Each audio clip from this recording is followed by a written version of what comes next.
पिछले एपिसोड में हमने देखा कि आलिया को जब पता चलता है कि आरब का एक्सीडेंट हो गया है तो आलिया आरब के पास जाने के लिए रात के 1:30 बजे घर से निकल जाती है। किसी तरह उसे टैक्सी तो मिल जाती है, पर उतरते ही उसे याद आता है कि उसके पास टैक्सी का किराया देने के लिए पैसे तो है ही नहीं। अब आगे टैक्सी वाला, मैडम आपके 500 रुपये हुए, कहता हुआ पैसों के लिए हाथ आगे बढ़ाता है। आलिया को याद आता है कि उसके पास तो पैसे है ही नहीं। आलिया थोड़ी नर्वस के साथ, सॉरी भैया, इस वक्त तो मेरे पास पैसे नहीं है।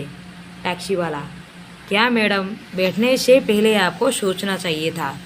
आलिया, आप एक काम करें, ये मेरे झुमके गोल्ड के हैं, ये आपके किराए से कहीं ज़्यादा है। बोलती हुई आलिया अपने कान की झुमके निकाल रही होती है कि टैक्सी वाला, रहने दो मैडम, एक बात पूछूं, इतनी रात को आप कहाँ जा रही हो? काफ़ी परेशान भी लग रही हो, क्या बात है? आलिया, भैया मेरे हस्बैंड यहीं कहीं हॉस्पिटल में एडमिट है, उनका एक्सीडेंट हो गया है, इसलिए मैं इतनी जल्दबाजी में घर से निकली हूँ कि पैसे का ख्याल नहीं रहा। मैं आपके पैसे चुकाए बिना नहीं जा सकती, आप ये झुमके रख लीजिए प्लीज़। टैक्सी वाला, नहीं मैडम, मैं समझ लूँगा, मैंने अपनी बहन को हेल्प किया और मैं दुआ भी करूँगा कि आपके पति जल्द से जल्द ठीक हो जाए। टैक्सी वाला स्माइल के साथ चला जाता है। आलिया यहाँ वहाँ नज़र दौड़ाती है और उस हॉस्पिटल को ढूंढने की कोशिश करती है जो नाम आरब के दोस्त ने बताया था। आखिरकार आलिया को हॉस्पिटल मिल जाती है। आलिया दौड़ती हुई ऊपर जाती है कि सामने से उसे आरब का दोस्त मिलता है। चलिए मैं आपको आरब के पास ले चलता हूँ। आरब का दोस्त आलिया को आरब के पास ले जाता है।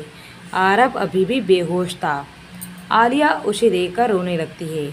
आलिया रात भर आरब के पास ही बैठी है और उसकी होश में आने की दुआ कर रही है।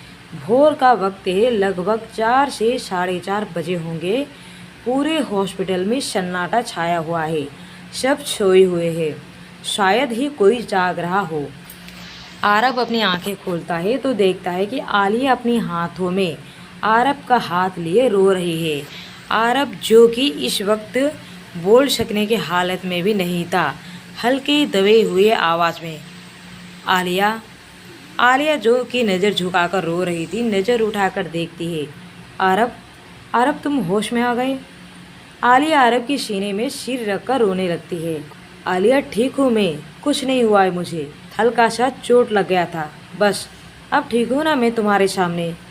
आरब आलिया के सिर को प्यार से हाथ फेरने लगता है। सुबह होती है, कुछ देर के बाद डॉक्टर आता है, चेकअप करता है। मिस्टर आरब, अब आप ठीक है, शाम तक आपको छुट्टी भी मिल जाएगी। डॉक्टर कुछ दवाइयाँ लिख कर देता है। आलिया दवाई लेने जाती है। अब आरब की हालत थोड़ी ठीक है, वो बैठा हुआ है। आरब का दोस्त इस बाहर से आता है। आरब का दोस्त आरब से, भाभी कहाँ है? आरब, दवाई लेने गई है।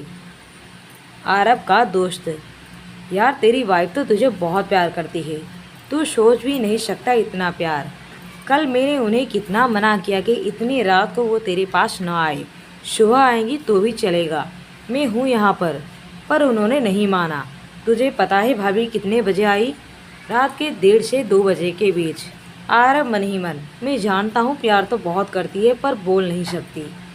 आलिया दवाई लेकर आती है, दिन भर आरब की सेवा भी करती है, वक्त वक्त पर दवाई देती रहती है। शाम को आरब हॉस्पिटल से डिस्चार्ज हो जाता है। दोनों घर आते हैं। यहाँ अधिराज जी भी घर आते हैं और कामिनी को भी बहुत समझाते हैं, पर कामिनी नहीं मानती। अधिराज जी, देखो लड़की, गलती चाहे अरमान की हो या तुम्हारी, पर हम तुम्हें मुंह मांगी कीमत देने के लिए तैयार है। इतना पैसा कि तुम्हारी 7 पीढ़ी तक बैठकर खा सकती है। पैसे लेकर चुपचाप तुम्हें यहाँ से निकल जाना है। तुम्हारे जुआ पर फिर कभी अरमान का नाम नहीं आना चाहिए। बोलो, क्या तुम्हें मंजूर है?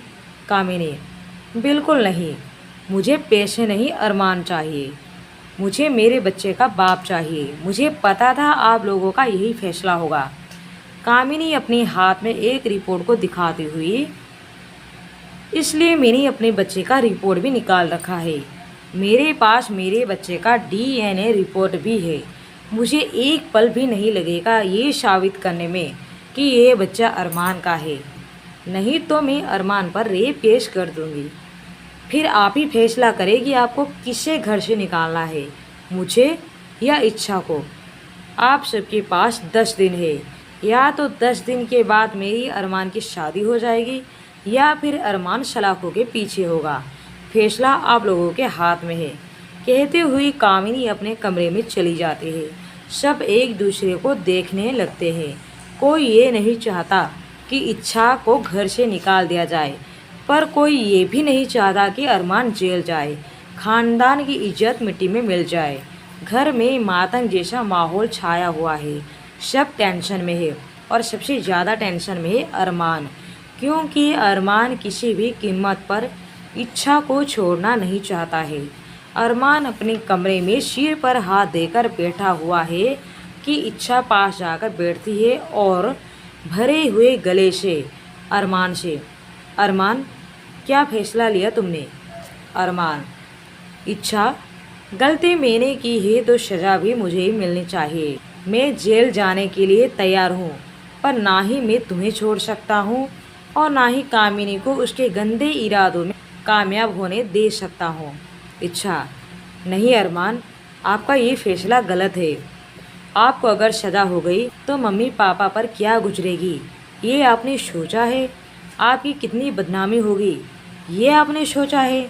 और वो बच्चा, उसकी क्या गलती है? गलती चाहे आपकी हो या कामिनी की, पर आप उस मासूम बच्चे को कैसे सज़ा दे सकते हैं? उसके पैदा होने से पहले ही उसके सर से बाप का साया कैसे हटा सकते हैं?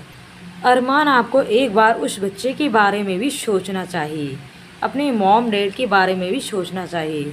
बेहतर यही होगा कि आप मुझे छोड़ दें। आप एक के लिए इतने सारे लोगों को सज़ा नहीं दे सकते। अरमान, इच्छा, मैं तुम्हें नहीं छोड़ सकता, कभी नहीं। इच्छा, अरमान, मैं भी आपको जेल जाते हुए नहीं देख सकती और ना ही आपकी बदनामी होते हुए देख सकती हूँ। इच्छा और अरमान एक दूसरे के गले लग जाते हैं। इच्छा अरमान को लोगों की नज़रों से गिरने से बचाने के लिए, अपने ससुराल वालों की इज्जत को बरकरार रखने के लिए खुद ही घर छोड़कर चली जाती है और कामिनी अरमान के शादी 10 दिन के अंदर तय कर दी जाती है। अब आगे देखिए, क्या अरमान और कामिनी की शादी हो पाएगी? शादी आलिया और आरब की लव स्टोरी पढ़ने के लिए बने रहिए एक बूंद इश्क पर। डियर फ्रेंड्स, एपिसोड को पढ़ने के बाद लाइक और कमेंट करना ना भूलें। साथ ही अगर आप इस चैनल पर नए हैं और अभी तक आपने सब्सक्राइब नहीं किया है तो प्लीज़ सब्सक्राइब कर लीजिए। Thank you.